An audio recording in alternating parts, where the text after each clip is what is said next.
Hello বন্ধুরা, দেখো আমি আলিয়া কাট চুড়িদার কেমনভাবে কেটেছি সেটা তোমাদেরকে দেখাচ্ছি। কিভাবে কেটেছি এবং সেলাই করেছি নিজের ছাতির মেজারমেন্ট হিসাবে প্রথমে ছাতির কাটিংটা করে নিতে হবে। ওপরের পার্টটা এই যে আমার 34 ছাতি, আমি সেই হিসাবে আমি কাটিং করে নিয়েছি।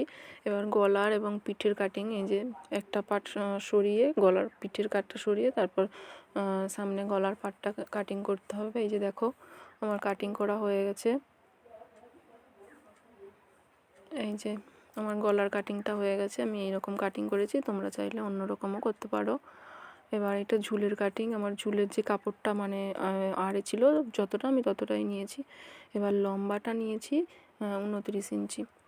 তোমরা মানে কতটা ঝুল পড়বে সেই হিসাবে তোমরা করবে, কিন্তু ঝুলের মাপটা মানে যতটা মাপ রাখবে তার থেকে 4 ইঞ্চি বেশি নিতে হবে একটা পার্ট, মানে সামনের পার্টটা এই যে আমি দেখো 4 ইঞ্চি বেশি নিয়েছি।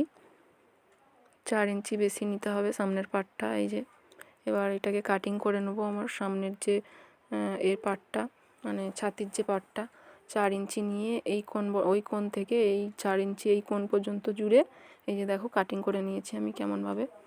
এবার সেই ঝুলের যে ঝুলের যে 4 ইঞ্চি বাড়া কাপড়টা ছিল ওই পার্টটা শুধু কাটতে হবে। 4 ইঞ্চি নিয়ে এই কোণ থেকে ওই কোণ বরাবর জুড়ে দিতে হবে।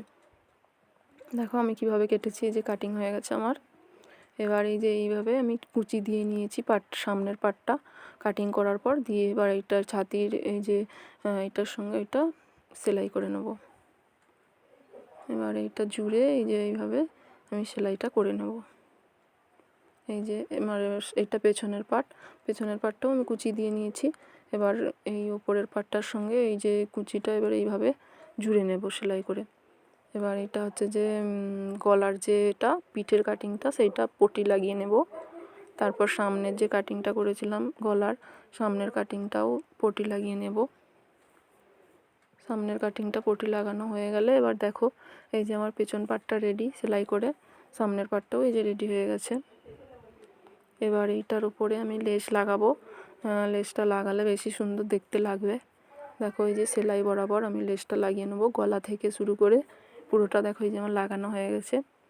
সামনেটা দেখতেও সুন্দর লাগছে লাগানোর পর, লেসটা লাগানোর পর। এবার কি করব, এবার কাঁধটা জুড়ে নেব দুটো, ওইটার সঙ্গে এটা কাঁধটা জুড়ে নেব।